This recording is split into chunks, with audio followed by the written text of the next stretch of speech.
안녕하십니까. 2020년 6월 16일 이정훈입니다. 오늘 한반도 문제와 관련해서 여러 가지 사건들이 있었는데요. 어떻게 보십니까? 놀라셨습니까? 저는 별로 놀라지 않았습니다. 북한이 그런 짓을 할 수 있다고 예상을 했고, 오히려 놀라는 국민들이 문재인 대통령이나 놀래고 김원걸 씨나 이런 사람이 놀라야지 우리 국민들이 왜 놀라십니까? 우선 먼저 정리를 해드릴게요. 북한이 폭파시킨 남북연락사무소가 뭐라고 생각하십니까? 뭐 하는 곳이라고 생각하십니까? 이거는요, 남북연락사무소는 사실 있으나 마나한 조직이에요. 잘못된 조직이었습니다. 어떻게 보게 되면. 남북연락사무소의 뿌리는 동서독에서 찾을 수가 있습니다. 동서독이 2차 대전 끝난 다음에 각각 분리 독립해서 분단됐지 않습니까? 그리고 쭉 지내다가 1972년에 이제 앞으로 우리 별도의 국가가 되자 하고 양독조약을 맺습니다. 그때 빌리 브란트가 있을 때죠. 서독의 총리로. 그래서 동서독이 그래 우리는 영원히 합치지 말고 별개 국가로 살자라고 해서 동서독 기본조약. 기본조약은 그전에도 말씀드린 것처럼 한국과 일본이 전쟁을 하고 식민 지배를 치르고 난 다음에 64년도에 자 우리 사이좋게 지내자 너희 독립 나의 독립을 인정하자 할 때 한일 기본조약을 맺었죠. 기본조약, 평화조약 이런 것들이 처음 국가관계를 맺을 때 너희 독립을 인정할 때 맺는 게 기본조약입니다. 그래서 동서독은 별도의 국가가 됐습니다. 그러고 난 다음에 그렇게 되면 어떻게 돼요? 국교를 텄으니까 우리도 한일 기본조약 맺은 다음에 서울에 일본 대사관, 도쿄에 한국 대사관을 만드는데 똑같이 동독에 서독 대사관, 서독에 동독 대사관을 만들어야 되잖아요.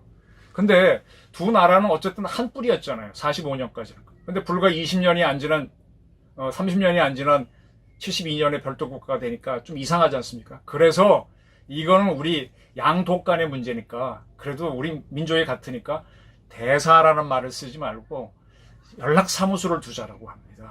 그래서 동독의 서독연락사무소, 서독의 동독연락사무소를 둡니다. 쉽게 말하면 이거는 동독대사관, 서독대사관 이겁니다. 네.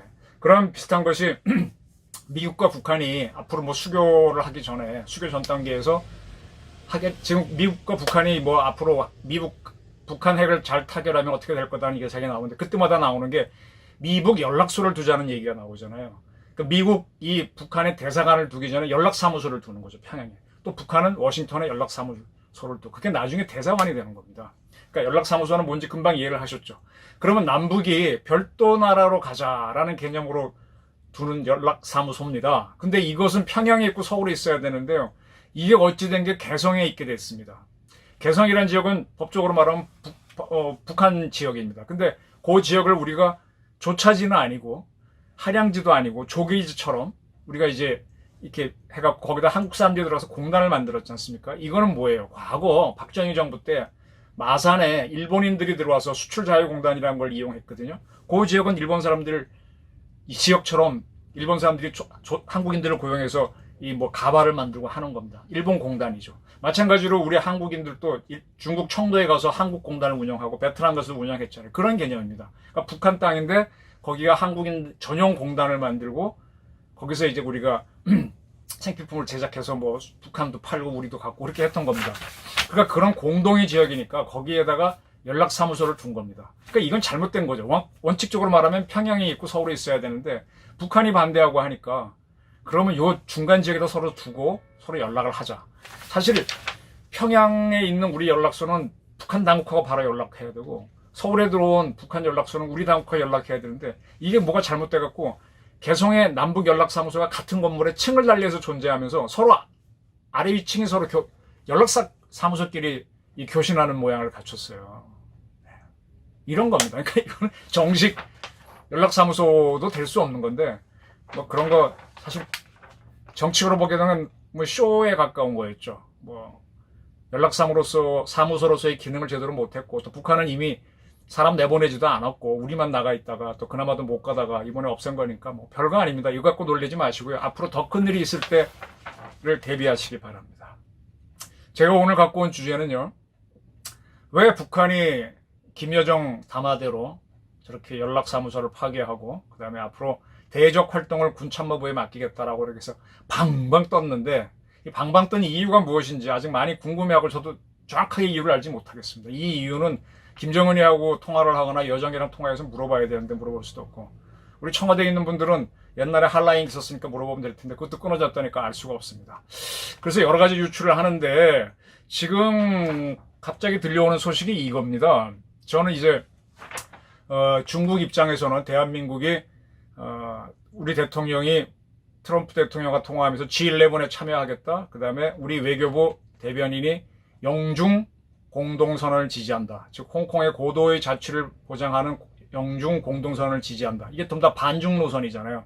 그래서 중국이 화가 나서 우선은 지금 같은 선택을 한 호주를 때리고 있는데 우리는 북한으로 하여금 때리도록 유도를 했다. 그리고 북한에게 식량과 기름을 제공했다. 이게 저희 해석이었습니다. 이 해석을 제가 포기할 뜻은 없는데 또 새로운 정보가 첩보가 들어왔길래 그것도 좀 하나 알려드리도록 하겠습니다. 이겁니다. 이거 조금 일부 보도가 됐는데요. 보이십니까? 김정일의 요리사가 있고 김정은은 일본인 요리사 후지모토의 아들이다. 에? 이게 무슨 소리냐? 자, 뭐 이겁니다. 이거 대한민국에서 나온 책입니다. 김정일의 요리사. 월간 조선사에서 냈네요. 예, 후지모토가 냈죠. 후지모토 겐지가 쓴 책입니다. 이거 서점에 가면 있습니다. 도서관에 가도 있고. 이 책을 낸 후지모토가 일본인으로서 북한에 들어가서 김정일 전속 요리사까지 했다는 사람 아닙니까? 근데 그 사람의 아들이 김정은이다. 라는 삐라가 평양에 뿌려졌고, 그거가 지금 평양에서 화제랍니다. 그래서 사람들이 진위 여부와 관계없이, 정일이의 아들이 아니라 후지모의 아들이래 라는 소문이 퍼져 있어가지고, 그래서 이렇게 방방 뜬다는 지금 해석이 나오고 있습니다. 이런 삐라가 뿌려졌답니다. 그 뒷면에는 이렇게 되어 있습니다. 김정은을 암살하면 현상금 1억 달러를 준다. 그렇게 되어 있습니다. 북조선 자유해방기금이 뿌린 걸로 되어 있네요. 네. 이 단체가 어딘지는 저도 정확하게 알지 못하고 말할 수 없습니다. 자, 근데 이거는 이제 아까 후지모토 겐지가 쓴 월간조선이라는 책 곡 모양 그대로고요. 이쪽이 이제 이 삐라의 내용들인데, 요 사진 보입니까? 요 사진. 요거.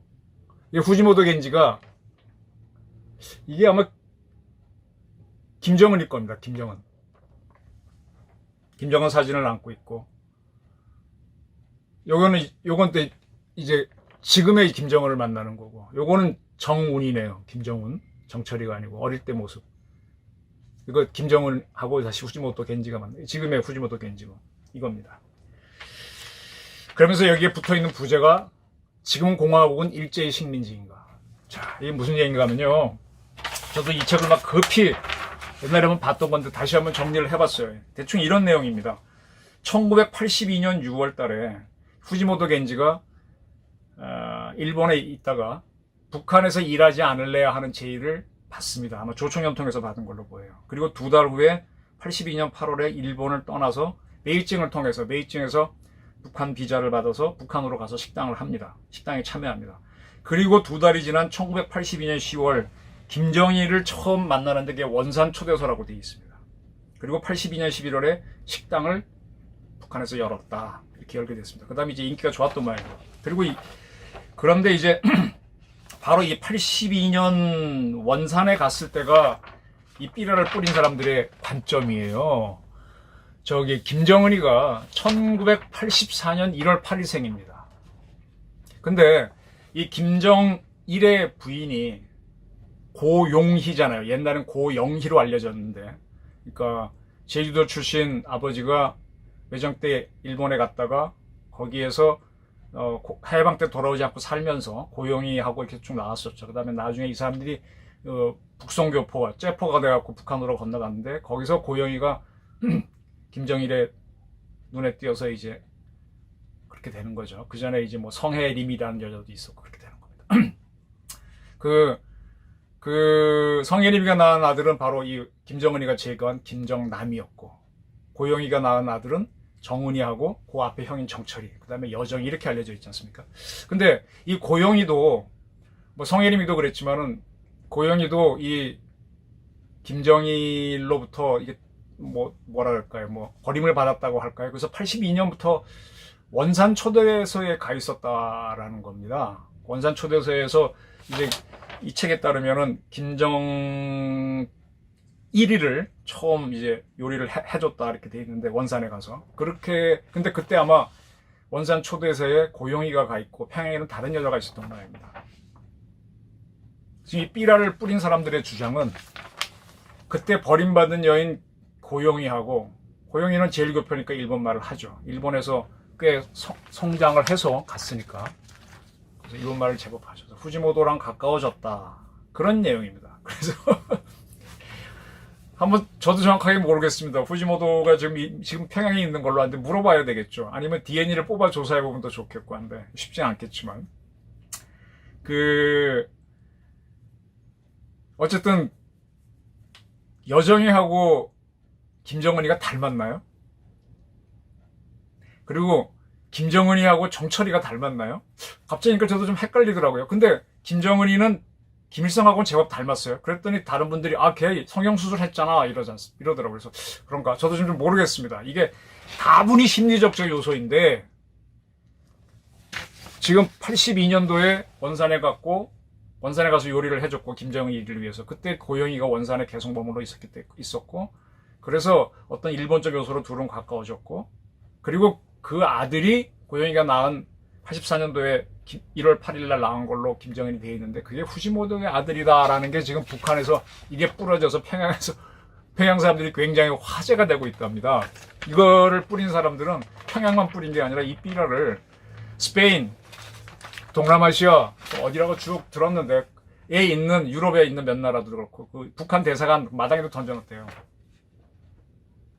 이런 것들이 보고가 막 들어갔겠죠. 그래서 일단은 이거 본 사람들은 죽일놈 살려놈 했겠지만은, 이게 또 뭐지 하고 이제 입방아가 오르면서 평양의 민심이 뒤숭숭해졌답니다. 그래서 그걸 돌리기 위해서 이렇게 세게 나왔다라는 주장이 하나 있습니다. 근데 제가 보기에 합리적인 추론으로는 82년 10월에 이 책에 따르면은 원산에 간 거는 맞아요. 근데 그리고 84년 1월에 김정은이 태어났다, 이걸로 보게 되면 전후가 안 맞아요. 그리고 이 후지모토 겐지가 계속 원산에 있었던 것도 아닙니다. 그 다음에 11월부터는 평양에 있었고, 또 일본에 나와 있다가 87년 8월에 다시 북한에 가서 식당을 내고, 그 다음에 그때는 일본인 처하고 이혼하고 가서 또 북한 여자하고 결혼한 걸로 돼 있으니까 이건 안 맞습니다. 근데 어쨌든 아까 이 사진에서처럼 후지모토하고 김정은이가 서로 사이가 좋았던 건 사실인 것 같아요.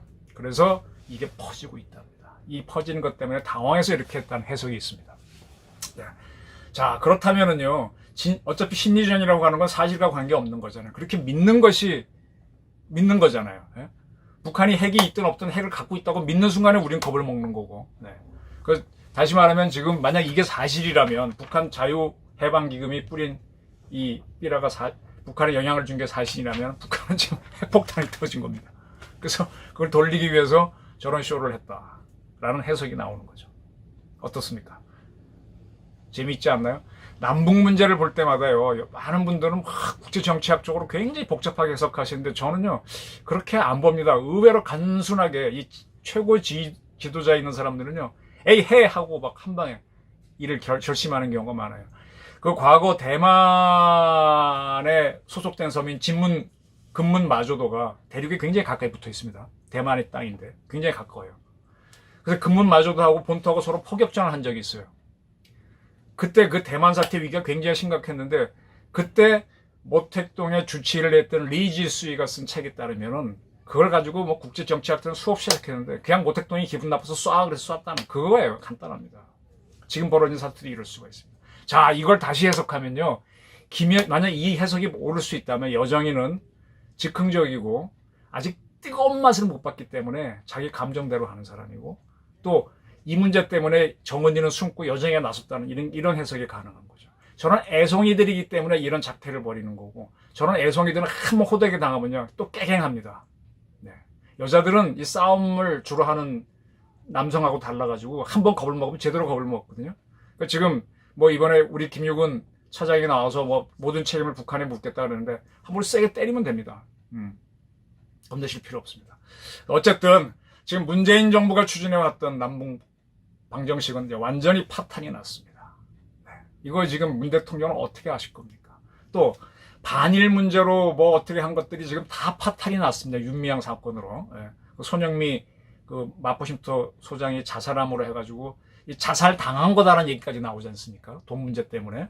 그래서 이런 내정에서의 실패, 외정에서 실패가 막 터져 나옵니다. 이럴 때 어떻게 이 위기를 돌파해야 될까? 저는 차라리 북한을 붕괴시키는 게 나을 수도 있습니다. 이 김익훈 차장이 상당히 센 발언하셨는데, 자, 북한에 우리가 좀 더 센 공작을 걸 수 없을까요?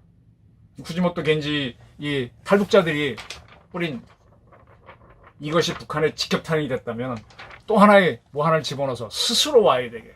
그리고 우리 너무 혼란스럽고 자신이 없으니 나만이 우리랑 하나가 되자는 주장이 나오도록. 그게 바로 동독이 붕괴돼서 서독에 합병된 평화통일한 방법이잖아요. 이렇게 되면 우리 문재인 대통령은 통일 대통령 되고 우린 통일하고 핵도 없었고 더 좋은 거 아닌가요? 문 대통령도 좋고 우리도 좋고. 네. 이런 발상. 저럴 기회가 왔는데 우리 문재인 대통령 과감하게 한번 해주실 수 없습니까? 감사합니다.